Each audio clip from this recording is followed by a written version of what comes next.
सबसे पहले तो मैं श्री गुरबचन सिंह जी, आप माताओं, मेरे भाइयों, आपसे माफ़ी चाहता हूँ कि सत्संग समय पर नहीं हो सका। उसका कारण था कि हमारे जो कैमरा है इसकी जो रिकॉर्डिंग है वो कोई रात आदमी ले गया था और उसने कहा कि जो वहाँ धाम हमने सत्संग दिया है वो मैं लोड कर दूँगा यूट्यूब पर और सुबह ही आपको पहुँच गया। उसके इंतज़ार में हमारे 1.5 घंटा खराब हो गया। मेरी बात सुन तो मैं माफ़ी चाहता हूँ। अब श्री गुरबचन सिंह जी ने ये प्रोग्राम रखा है जिसका नाम है सत्संग। सत्संग, पहले इसको समझना कि सत्संग का मतलब क्या है। एक होती है कथा जिसमें हमें द्वापर त्रेता की कहानियाँ सुनाई जाती हैं, पंडितों द्वारा बड़े बड़े तिलक लगे होते हैं। ऐसे भी पता नहीं क्या क्या उन्होंने अपना किया होता है, बाल खराबे होते हैं, वो कहानियाँ हमें सुनाते हैं त्रेता युग की, द्वापर युग की। हम हैं कलयुगी संसार, हम कलयुगी थोड़े हैं, कलयुगी हैं। तो क्या द्वापर की कथा सुनकर हमारा कल्याण हो जाएगा या त्रेता की कथा सुनकर हमारा कल्याण हो जाएगा? हम तो कलयुग में रहते हैं, हमें कलयुग की बात होनी चाहिए तो तब बात बनेगी।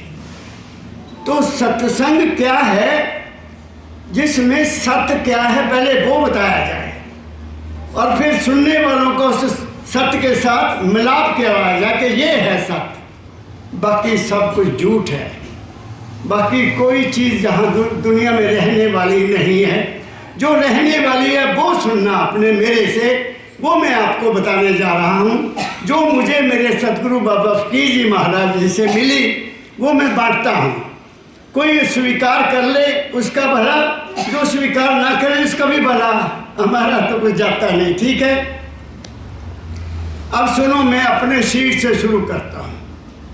ये मेरा शरीर, आपका शरीर, सबका शरीर 5 चोले 5 तत्वों से बना है। 5 पृथ्वी है, इसमें जल है, इसमें अग्नि है, इसमें वायु है और इसमें आकाश है। ये 5 तत्व का चोला है और ये हमारा नहीं है, ये कुदरत का है। क्या हमने बनाया इसको? हमने तो बनाया नहीं, उस मालिक ने बनाया। कब बनाया? जब मैं माँ के गर्भ में उल्टा लटका हुआ था। मुझे पता ही नहीं है, बनाने वाला मुझे बना रहा है। और फिर मेरी नाभि जो है यहाँ से माँ के साथ एक दारू जुड़ा हुआ था, वहाँ मुझे खाने को भी मिल रहा था, पीने को भी मिल रहा था। तो ये शरीर जो है ये मुझे उस मालिक ने दिया और फिर ऐसा बनाया जैसा उसको चाहिए था। जैसे कुम्हार बर्तन बनाता है, कुम्हार मिट्टी के बर्तन बनाता है या स्टील के कंपनी बर्तन बनाती है, तो वो पहले ये सोचती कि इस बर्तन में डालना क्या है।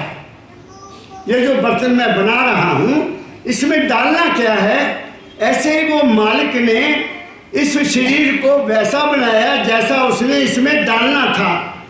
उसका नाम है आत्मा और उसका नाम है सुरत। मेरी बात को समझते रहना माताओ।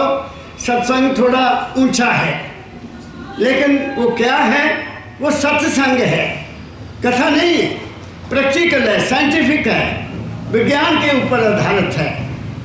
तो 9 महीने के बाद बाहर आ गया तो नाड़ू काट दिया गया, मेरी सप्लाई लाइन ख़त्म हो गई तो माँ के स्तनों में दूध आ गया। उस दूध को पैदा करने वाला कोई था जिसने मुझे पैदा किया, वो मालिक था। उसको मेरे से प्यार था, उसने मुझे शरीर में बिठाया, इसलिए उसने मेरा सारा इंतजाम पहले किया। बात आप समझ रहे। अब दूसरी चीज़, एक चीज़ ये 5 तत्व का है, दूसरी चीज़ इसमें है मन। अब आप अपने अपने मन को सोचो कि मन है क्या। कभी सोचा आपने? आप तो मन के पीछे भागे हुए हैं, कभी इधर कभी उधर, कभी इधर कभी उधर। ना दिन को चैन ना रात को चैन, ना सुख है ना सुख है, ना शांति है, ना प्रेम है। बस यहाँ के ही मतलब है वहाँ है प्रेम, वहाँ नहीं है। मैं समझता हूँ मेरा मन मेरे पैदा होने से पहले संस्कार के रूप में होगा। संस्कार जानते हैं ना, पिछले जन्म के संस्कार, पिछले जन्म की कोई चीज़ जो नज़र नहीं आती है, हो सकती वो मेरे अंदर हो और वो मन में आई हो। लेकिन जब मैं बोलने लगा, देखने लगा, तो फिर मेरी माँ ने मुझे बताया कि ये तेरे पापा हैं। मुझे कोई पता नहीं था मेरा पापा कौन है। ये भाई है, ये मामा है, ये चाचा है, ये ताया है, ये वो है, ये वो है। मेरी बात आप समझ रहे हैं? तो ज्यों ज्यों जो चीज़ हम देखते रहे वो मन बन गया, जो सुनते रहे वो मन बन गया, जो खाते रहे वो भी मन बन गया, जो छुआ वो भी मन बन गया। क्या कहा मैंने? या बिजली का करंट है, मैं हाथ लगा दूं तो इसमें तो करंट है, तो मुझे करंट का पता लग गया। इसके पहले पता नहीं है। आग जल रही है, मैंने हाथ डाल दिया, वो जलाएगा तो मुझे पता चलेगा कि आग तो बहुत जलाती है। पहले तो ज्ञान नहीं है ना। जिस चीज़ का हमें ज्ञान नहीं है वो मन वहाँ नहीं है। तो तुम्हारा मन बनता है। बचपन में आपका मन और था, बड़े हो गए मन और बन गया, शादी हो गई मन की शक्ल और बदल गई, माँ बन गई तो मन की शक्ल और बन गई। मेरी बेटियों, बात समझ रहे हो? जैसे जैसे हमारा जीवन बदल रहा है वैसे वैसे हमारा मन भी बदल रहा है। और इस मन के ऊपर अनेक तरह के पर्दे पड़ते जाते हैं, पर्दे पड़ते जाते हैं। और वो पर्दों में जो मेरा अपना रूप है वो गुम हो गया। बात समझ गया? मन आपको बता दिया, मन कुछ भी नहीं है। इससे नीचे मन है, इससे नीचे मन आपको भरमाता है। इससे ऊपर चले जाएंगे तो वहाँ मन नहीं है। जब तुम सो जाते हो, सोने में तुम्हारी दो हालतें होती हैं। अगर मन किसी चिंता में है, फिक्र में है, तो आपको तरह तरह के सपने आने लग जाएंगे। तुम्हारा शरीर भी है वहाँ, तुम देखते भी हो, तुम खाते भी हो, पीते भी हो, वहाँ मन आपका काम कर। तो आप तो सोए हुए हो, आपको क्या पता मैं कहाँ हूँ, और सुबह उठ के कहते हो मुझे रात ऐसा सपना आया। तो तुम्हारे मन के दो रूप हो गए, कि सोने वाला, एक जागने वाला। और जब गहरी नींद में चले जाते हो तो मन का पता ही नहीं, तुम्हें पता ही नहीं तुम कहाँ सोए हुए हो। सुबह पता चलता है कि ओहो मैं तो कानपुर में आया हूँ। मेरी बात समझ गए? मेरी बात को पकड़ते जाओ, तुम्हें बहुत कुछ मिल जाएगा। तीसरी चीज़ है हमारे अंदर आत्मा। आत्मा क्या है? कबीर साहब ने कह दिया, अव्वल अल्लाह नूर अपाया कुदरत दे सब बंदे, एक नूर ते सब जग उपजिया कौन भले कौन मंदे। मैं इसको और ढंग से आपको समझाने की कोशिश करता हूँ ताकि आपको भूले ना। आप 10 बर्तन, 10 या 15 खुले मुंह वाले वहाँ भर के पानी से रख दो। पानी से भरकर खुले हवा में, खुली धूप में रख दो, तो हर बर्तन में सूरज की शक्ल बन जाएगी। सूरज का प्रतिबिंब हर पानी में होगा। इसमें भी देखोगे सूरज है, इसमें भी देखोगे सूरज है, इसमें भी देखोगे सूरज है, इसमें भी देखोगे सूरज है। हम सब में सूरज की किरण है और वो हमारी आत्मा है। हम में कोई फर्क नहीं है, वो हमारी आत्मा है। और इसका प्रमाण आपका गायत्री मंत्र देता है, सनातन धर्म का, जिसको दुनिया भूल गई है। किसी को पता नहीं गायत्री मंत्र होता क्या है, ना कोई बताने वाला है। बस एक ही काम शुरू हो गया कि पूजा करो, पूजा करो, ये करो, वो करो, वो करो। उससे काम नहीं बनेगा। उस जागृत, स्वप्न और सुषुप्ति के आगे मन, शरीर, मन और बुद्धि से आगे हमारे अंदर एक सूरज है। ऋषि कहते हैं उस सूरज का दर्शन करो और उसको अपने जीवन का पथ प्रदर्शक बनाओ। वो आत्मा है। आत्मा अमर नहीं है, वो करंट है, वो एनर्जी है। और सूरज का वहाँ पानी रखा हुआ है, गर्मी है, जून का महीना, पानी गर्म हो जाएगा, होगा कि नहीं होगा? ऐसे ही हमारे शरीर में जो शरीर गर्म है, ये उस प्रकाश के कारण हमारा शरीर गर्म है। जब वो जब प्रकाश चला जाएगा, शरीर ठंडा हो जाएगा। नब्ज देखेंगे, बस जी ये तो ठंडा हो गया, तो हम एक डिक्लेयर कर देंगे मर गया। बात समझ गए? इसके अलावा एक और चीज़ है, चौथी चीज़ है, वो हम हैं। ना मैं शरीर हूँ, ना मैं मन हूँ, ना मैं आत्मा हूँ, लेकिन वो जो चीज़ है वो चौथी है और वो नज़र नहीं आती। उसको हस्ती बोलते हैं। हस्ती, ये जीवन है, वो हस्ती है। जब तक हस्ती ना हो, हस्ती ताकत, जिसमें ताकत है, मैं हाथ नहीं हिला सकता। मैं मिसाल देता हूँ आपको, जो मेरे सतगुरु बाबा फकीर जी ने हमें ऐसे बैठे थे, हमें समझाया। आप वो चारपाई पर बैठे थे, हम नीचे बैठे थे। कहते देखो बच्चा, जीवन और है, जिंदगी और है, और हस्ती और है। मैंने जैसे आपको बोला कि मालिक ने मेरा ये बर्तन, मेरा शरीर बनाया, किसको बिठाने के लिए? उस चीज़ को, आत्मा को बिठाने के लिए नहीं, उस चीज़ को जिसका मैं नाम ले रहा हूँ, सुरत। उसने उस सुरत को, जो उसका अंश है, उस मालिक की अंश है, उसको हमारे अंदर बिठाया उसने, और मैं उसके आधार पर काम कर रहा हूँ। और हर इंसान की ड्यूटी है संसार में काम करने की। सब बशर को इस दुनिया में यूं ही नहीं वो पैदा हुआ। हर चीज़ जहाँ जो कुछ भी पैदा हुआ है, उसका पर्पज़ है, उसका मकसद है। एक गज़ल लिखी थी दाता दया परमदयाल जी महाराज ने, हर बशर जो दुनिया में आता है वो खास कर्म के लिए आता है। सब किसी न किसी काम के लिए हम आए हुए हैं। तो वो क्या है कि परमदयाल जी महाराज ने बोला, बच्चों, एक नौजवान सड़क पर जा रहा है, पीछे से गाड़ी आई, गिरा दिया, और उसकी टांग के ऊपर से पहिया निकल गया, से चूर चूर हो गई।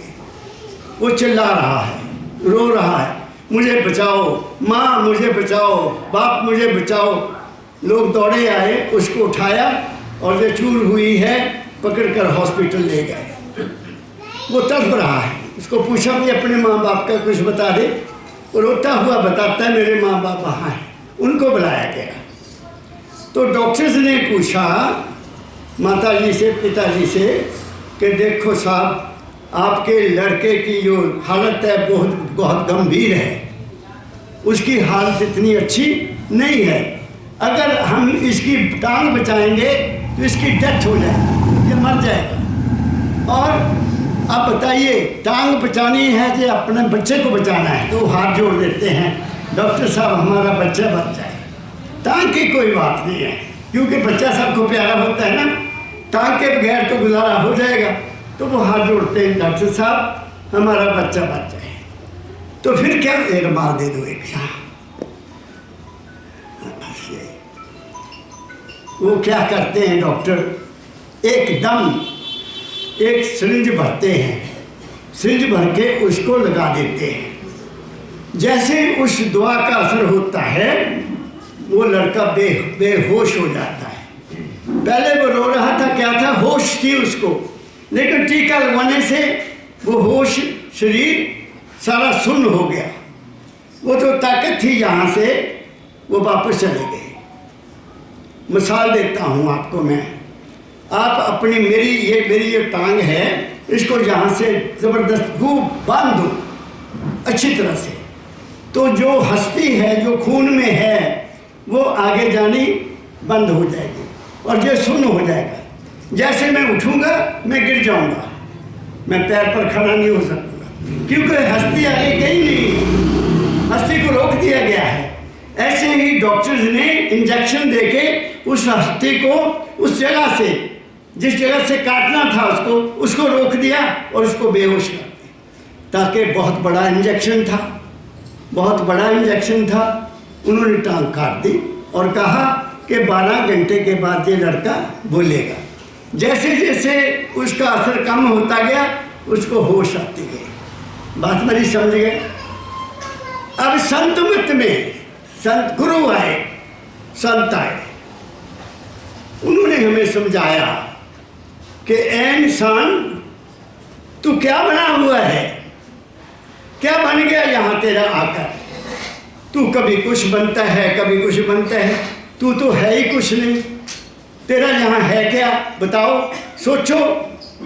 पता नहीं कितने सालों के लिए हम जहाँ आए हैं, हमने तो वापस जाना है, लेकिन वो जाने की अगर अब हम आए हैं, आपके पास आए हैं, तो हम पहले टिकट लेके आए हैं यहाँ कि हमने वापस जाना है मानवता मंदिर, तो पहले टिकट बुक करवा ली है लखनऊ से। लेकिन क्या हमने वहाँ जाने की टिकट बुक की है? नहीं की। उसको बुक करना है, वो है सत्संग, वो है सत्संग। उसमें कुछ भी करने की जरूरत नहीं है। कोई तीर्थ यात्रा, कोई स्नान कहीं जाकर करना, कोई दान, कोई मूर्ति की पूजा करने की जरूरत नहीं है। कबीर साहब का शब्द निकालो। अब मैं भूला रे भाई, मैं आपको कबीर साहब ने एक आदेश दिया। कबीर कहता है, मेरे गुरु ने मुझे क्या बताया। कबीर, ध्यान से सुनना, कबीर धारा अगम की, अगम मीन जिसकी कोई सीमा नहीं है, ऊपर, जिसको हम भगवान कहते हैं, जिसका नाम हमने राम रख दिया, या कृष्ण भगवान रख दिया, या कोई और रख दिया, अपनी अपनी मर्जी से हम फंस गए यहाँ। और एक बात और कह दूँ, मैं पंजाब से आया हूँ, बचपन से पंजाब में रहा हूँ। वहाँ श्री गुरु नानक की एक वाणी है, वो क्या कहते हैं, सो क्यों सिमरे नानका, ऐ नानक तू उसको क्यों याद करता है जो जन्मे तो मर जाए, जो पैदा हुआ और मर गया, तू उसको क्यों याद करता है? उसे याद करने से तेरा कल्याण नहीं होगा। किससे होगा? सोई सिमरो नानका, हे नानक तू उसको याद कर जो जल थल रहा समाए, जो जल में भी है, भूमि में भी है, हर जगह है। तू उसको क्यों नहीं याद करता? उसको याद कर ले, वो तुम्हें मिल जाएगा। मेरी बात समझ गए? तो मैं आपको मिसाल बता रहे लगा हूँ। कबीर कहता है, कबीर धारा अगम की सतगुरु दे लिखाए, मुझे मेरे सतगुरु ने वो धारा दिखा दी जो वहाँ से आई। जहाँ मैं दूसरे शब्दों को मैं कहूँगा, जहाँ से मेरा सेल्फ आया, मैं नहीं, मैं वहाँ है ही नहीं, मैं हूँ नहीं, क्योंकि मैं कुछ किया ही नहीं इस शरीर में। अब बताओ मेरी बहन, हम रोटी खाते हैं, हम पानी पीते हैं, क्या हम पचाते हैं उसको? कोई कहे कि मैं रोटी पचा रहा हूँ कोई कहेगा कि रोटी पचा रहा हूँ? रोटी पचाने वाला कोई अंदर बैठा है। तुम दूध पी रहे हो, वो पानी बनकर निकलता है। वो दूध का पानी कौन बना रहा है? वो तुम्हारे अंदर कोई ताकत है। तुम्हारी नब्ज़ चल रही है, क्या तुम चला रहे हो? अपने आप को पूछो। मेरे को पता ही नहीं नब्ज़ कैसे चल रही है, क्यों चल रही है। मेरा दिल धड़क रहा है, मुझे ये भी नहीं पता कि मेरा दिल कौन धड़क रहा है। मुझे तो पता ही नहीं कब धड़क रहा है। दिल को धड़कन देने वाला भी कोई मेरे अंदर बैठा है। तुम बताओ, या जो तुम्हारा सांस चल रहा है, सांस, ये तुम ले रहे हो? मुझे कोई बताए मैं सांस ले रहा हूं। तुम रात को सो जाते हो, तुम्हारा सांस चलता है, तो सांस चलाने वाले भाई कोई और है। तुम्हारे शरीर पर तुम्हारे मन का कोई कंट्रोल नहीं है। वो जो तुम्हारे शरीर को चला रहा है, तुम्हें तुम्हारे मन को पता ही नहीं है, उसकी खोज करना है। जिस दिन आपको उसकी खोज मिल गई, तुम दुनिया के शहंशाह बन जाओगे। तुम्हें दुनिया को लात मार दोगे कि ये कुछ भी नहीं है। मेरी बात को, मेरी बेटियों, पकड़ा आपने? तुम्हारा कोई अंदर, तुम्हारे कोई एक हस्ती बैठी है, वो मालिक है, वो मालिक की अंश है। जब तुम उसके साथ मिल जाओगे, तुम्हारी चिंता, फिक्र, भय, गरीबी सब कुछ खत्म हो जाएगी। वो आपको अपनी गोद में लेकर आपकी जिंदगी को बड़ा अच्छा बना देगा। ये ज्ञान मुझे मेरे सतगुरु बाबा फकीर ने दिया है। मैं कौन हूँ और क्या हूँ, क्यों जहाँ आया हूँ, इसका सारा भेद मुझे मिल गया। मैं माँ की गोद से आया हूँ, लेकिन वहाँ एक हस्ती आई है मेरे साथ, मेरे को बनाने वाली। अब कबीर साहब क्या कहते हैं? मैंने कहा, कबीर धारा अगम की सतगुरु दे लिखाए, उसे उलट सिमरन करो स्वामी संग मलाई या मलाई। उसको जब उल्टेगे तो वो क्या बन जाएगी? राधा। ये राधा वो नहीं है कृष्ण वाली ना, ये तुम्हारी अपनी राधा है। ये आपकी अपनी राधा है जो तुम्हारे अंदर है, और मन ने इसको अपने काबू किया हुआ है। मन इसको नाचना चाह रहा है, मन इसको गुमराह कर रहा है, मन इसको, और मन है कहाँ? हमारी आँखों में। आँख देखती है, किसी को अपना बनाती है, किसी को पराया बनाती है, किसी को सुंदर बना देखती है, किसी को बुरा देखती है। यही आँख है, और कौन है? वो तो नहीं है।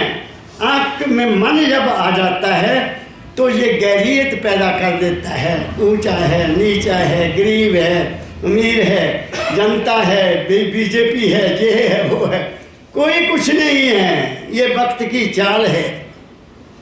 जो आए हैं वो जाएंगे, और खाली हाथ जाएंगे। बात समझ रहे हो?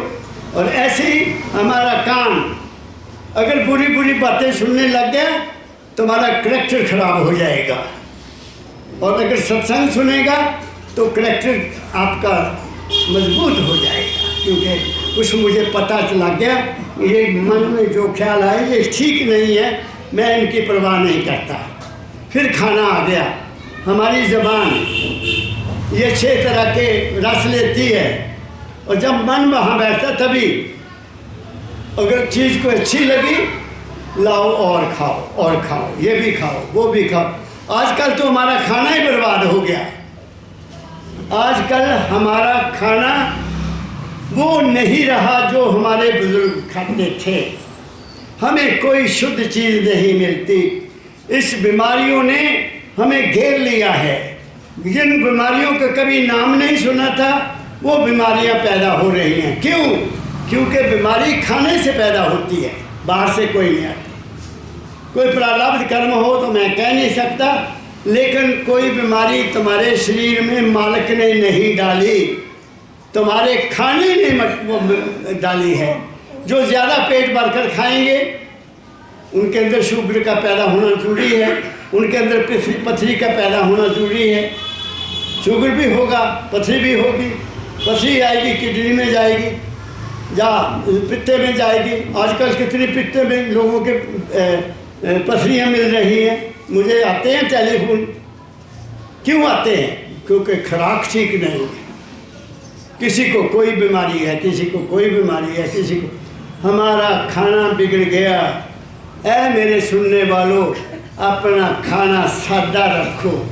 दूध पियो, लस्सी खाओ, घी खाओ, दही खाओ, ये पृथ्वी से पैदा होने वाली सब्जियां खाओ, पृथ्वी से पैदा होने वाले फल खाओ, तुम्हारा कोई नुकसान नहीं होगा।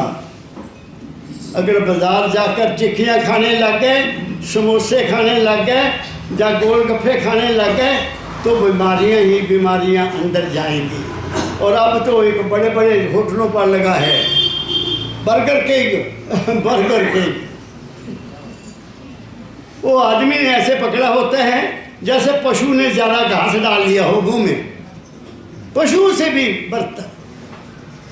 वो क्या है, मोटे मोटे शरीर हो जाते हैं, बड़े बड़े, चलना मुश्किल है।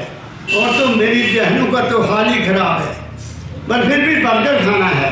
अपने पति को मजबूर करती हूँ वहाँ लेकर चलो KCF में जाना है। रास्ते में देखा मैंने, चंडीगढ़ से दिल्ली से जब वापस जाता हूँ कार में, तो देखे बड़े बड़े होटल में क्या है।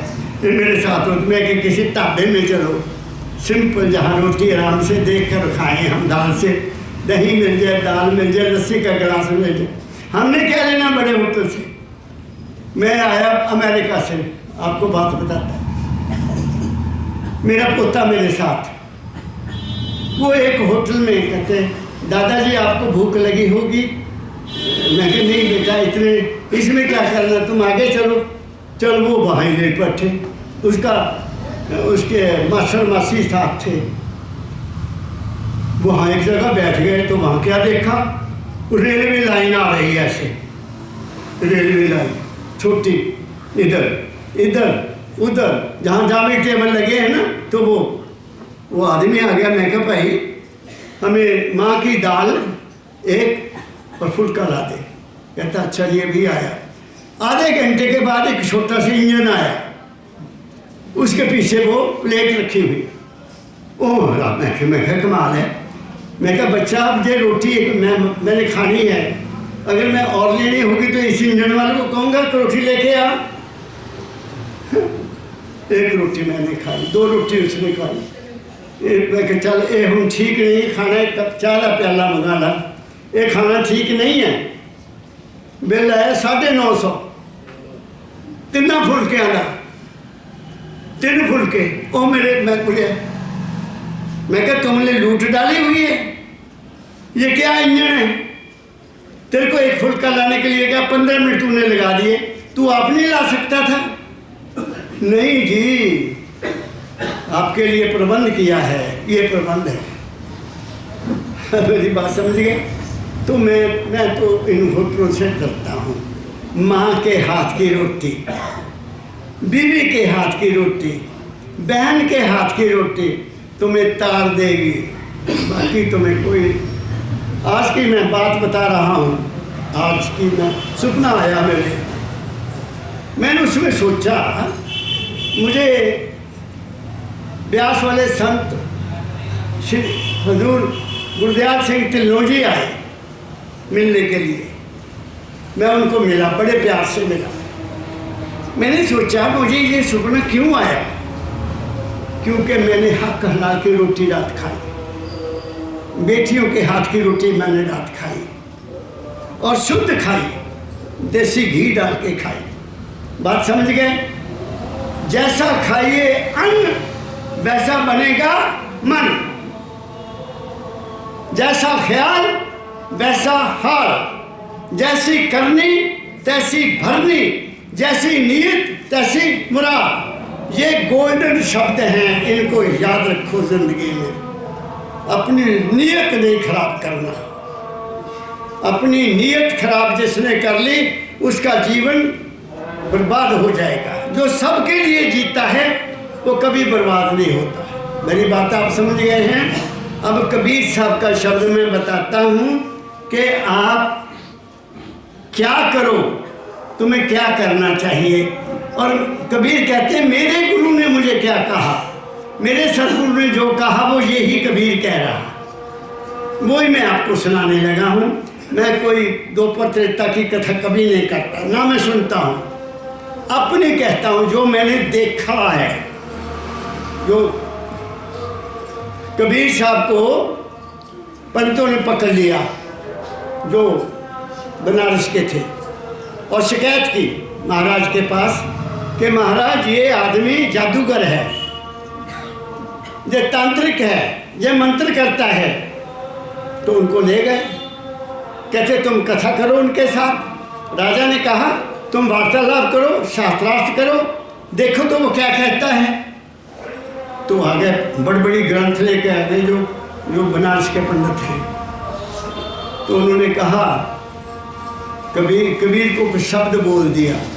बताओ, ये संस्कृत में है, आप मतलब इसका ये है, तुम इसके बारे में क्या कहोगे?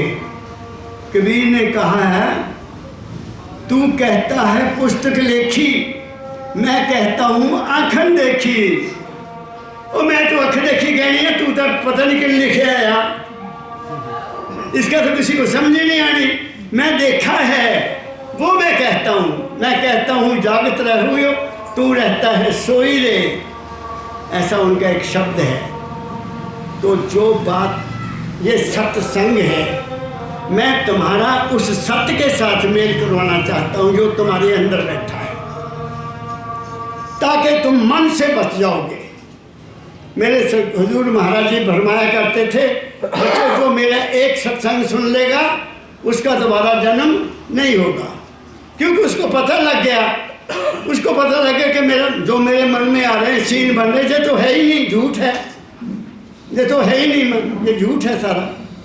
तुम अपने मन की बात को मानना बंद कर दोगे, और मन ही हमारे जन्म देता है। जैसी आशा तैसी भाषा, जो मन में आश होगी वही होगी। हमारे को तो पता है, आस कर गुरु की दया की, हो न तू निराश कभी, जो हुआ निराश समझ ले तू ना गुरु का दास कभी। बस उसकी आस रखो, और गुरु हमेशा तुम्हारे साथ है।